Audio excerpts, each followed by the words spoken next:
Alright, magandang araw, magandang gabi sa ating mga subscriber. Hay, ang ganda dito. Sa likuran ko na yan, ilog yan, no? Ano to dito? Boundary ho ito ng tinawag ditong, probinsya ng Cordoba, side na to dito. Ito dito yung Cordoba. Pero pagtawid mo ng tulay, diyan sa tulay na yan, papunta doon, yun may karatula na yun, no? Diyan. Sibilya ho yan. Bali ito yung pinaka-boundary na tulay na yan na dalawang probinsya na nagpagitan dito. So ito yung ilog dito. Hindi ho ito binigyan ng wala hong flood control yan, no? Kita naman natin, no? Mayroon ba nakaharang dyan? O sige, ipakita ko sa inyo yung ilog na yan. Diyan sa tulay na yan, oh, tingnan nyo naman yung mga poste na yan, no? Oh. Ilapit natin, oh. Tingnan nyo kung gaano katibay ang mga poste nila. Oh, yan yung layo natin konti, no? Yan. Ilapit natin ng konti. Ilapit pa natin ng konti. Ayan. Pinakamalapit. Bato ho yan. Mga ano yan, mga bricks. Ang mga gawa sa bricks yan. Lalo na to dito. Ayan. Yung sa may loob ng Arcos. Mga bricks ho yan. Pero yung dyan, ito mga to, bato. Solid na bato. Ang pagkwentuhan natin, wala hong flood control. Yan. Hanggang mula doon sa taas, hindi natin makikita dyan na may mga harang-harang na mga ano ba yung tawag dyan, yung mga bakal bang na mga tinutusok sa gilid. Wala ho, pinabayaan ho kung ano ka laki yung ilog. Yan lang, yan yung hindi nila pinakailaman yan dito. Kaya dito hindi uso yung baha. Mula doon sa may ano na yun, no? Yun doon. Mula doon hanggang dito. Ganon. Ilang metro yan. Ang haba niyan. Tapos ang tubig ang bilis yan kasi naulan nga dito ng 2 buwan halos. Ayan. So walang flood control. Ayan. Ewan ko lang, uulan to ngayon. Ayun na nga. Dito kasi binabaha. Pero hindi kagaya sa atin ngayon na sobrang grabing pagbabaha kasi gawa ho sa pinakialaman nila yung mga ilog, yung mga creek. Ito yung tulay, oh. Dito sa baba kanina, ito yun. Tapos yung parang lumundo dito konti, oh.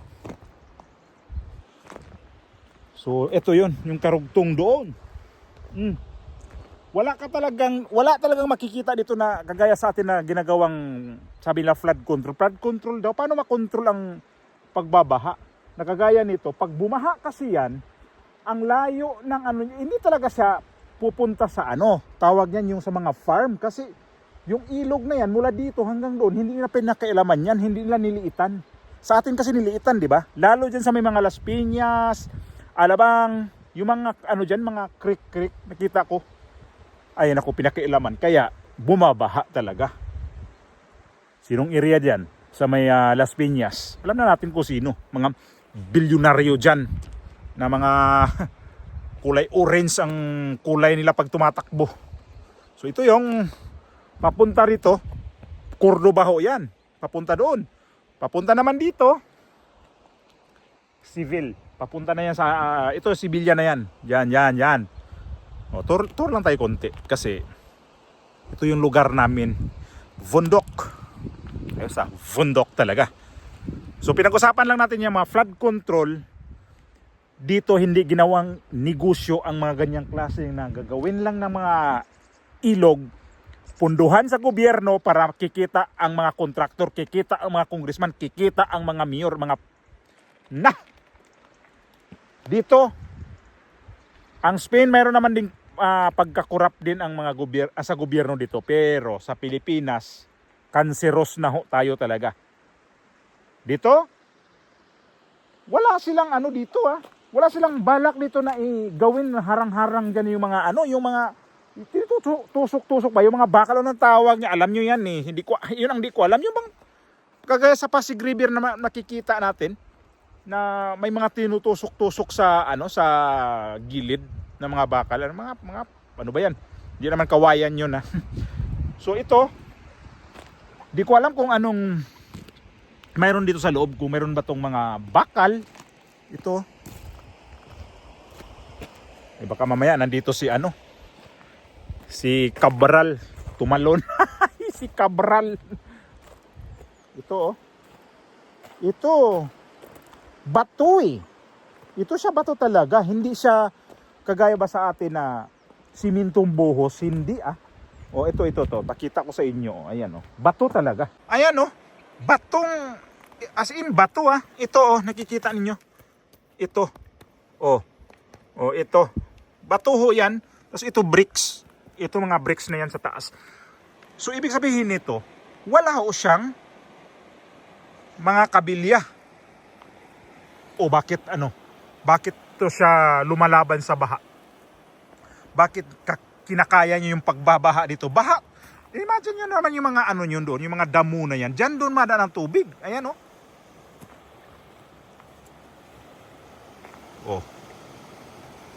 Dito tayo. Kitang-kita natin dito kung gaano kalapad tong ilog na to. Pero yung daanan ng tubig yan lang. Pero pag sa atin yan sigurado may mga tusok-tusok na yan diyan, may mga agdek-agdek na nas Bohol pa ba. Shout out sa Bohol, sa hang probinsya diya sa Bohol. Amping mo kanunay. Sa mga silingan, sa mga kaigsuunan, sa mga kaparyentihan diya sa Bohol, sa ang amigo din sa YouTube. Marami po salamat sa inyong lahat. Tingnan niyo naman ganon dito. Hindi kasi nila pinakaksayahan talaga ng pera imbis na infrastructure talaga na magaganda. Yun ang nila iniisip talaga nila dito. Yan may mga pa doon rest house yan pero hindi sa amo ko yan, ibang rest house yan. Tapos mayroon din doon magandang rest house yan ayun ayun mga rest house na yan. Pero dito walang wala tong kuryente dito. Okay, balik tayo sa balik tayo dito sa kotse. Uwi na kami kasi pumunta lang kami dito sa kabilang farm ng amo namin kasi mayroon kami hinatid. Kaya sabi ko punta kami dito kasi nga tingnan natin yung tubig na rumaragasa talaga. Rumaragas ang tubig pero walang damage. Sa atin pa to, nako. Ay akala ko kabilya, hindi kabilya ba? Ay, hindi, ewan ko. To, may nakalabas kasi, tingnan nyo. May nakalabas kasi. Kabilya yata. Ay hindi, parang ito siya hindi siya kabilya. Parang flat bar. Hindi ko alam anong meron dyan. Mahaba papunta doon. Ayan doon dito. Ito, may mga sulat-sulat pa dito, may mga bandal-bandal pa. Ang lupit Tingnan mo naman yung mga poste nila. Bilog-bilog. Sigurado dyan di ko alam kung anong nilagay nila sa loob dyan. Bakit hindi naman na sa tawag nito? Sa baha. Dito, ang lakas ng baha dito. Yan. Kapag dito kasi parang nasa kaduluduluhan ka na ng mundo, Ang ganda kasi tingnan banda ron Daanan ng tubig na yan. May kotse yata papunta dito. Narinig ko yung andar ng kotse.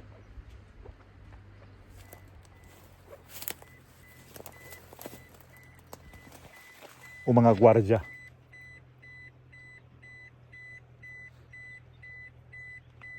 May kotse yata, Miray, May kotse. Pero dito sa bundok Nanggaling banda dyan. Mga gwardiya yan. Nagro-robing ba na sa mga farm. Okay.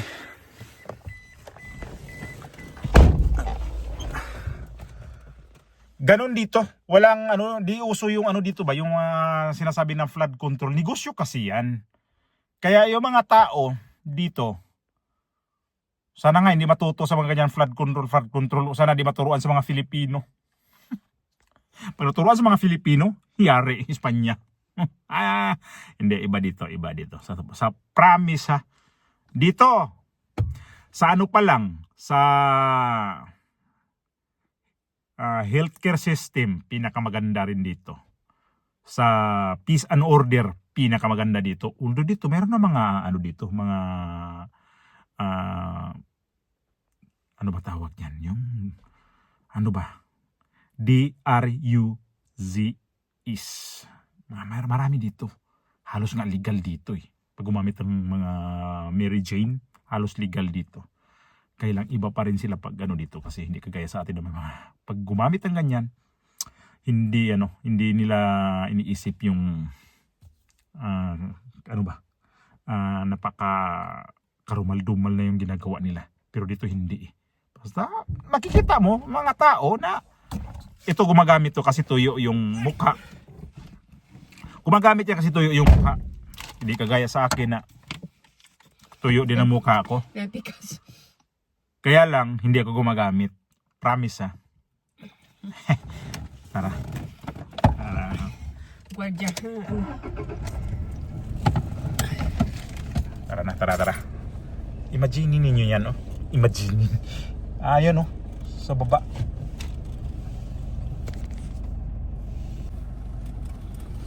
Doon pala sa baba.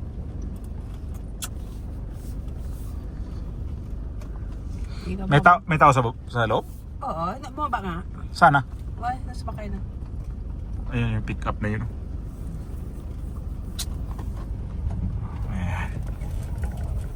Wala eh, walang tao sa loob. Nandyan, pumasok na siya. Ano nga siya, sigaw na Buenos Tardes. Bumaba siya tumingin sa Ilog? Mm-mm. Yun. Oh! Sigawan natin. Yo! Ano yan siya? Guardia. Alam mo yan, Santa Teresa na din. Dito kasi, iba kasi kami mga salita dito sa Andalus. Sandali, ha? Ito yung pinaka-boundary na. Sevilla ito eh. Ayan o. Ayan yung sa ano? Sa taas. Sierra Norte. Hindi ko alam kung Sevilla ba talaga ang nakalagay dyan? Wala naman nakalagay. Andalusia. Kaya nga, pero Cordoba, Andalusia rin yan eh.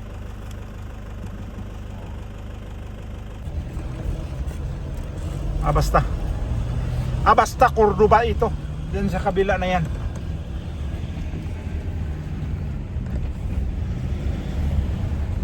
Share ko lang sa inyo itong lugar na kung saan kami nagtatrabaho kasi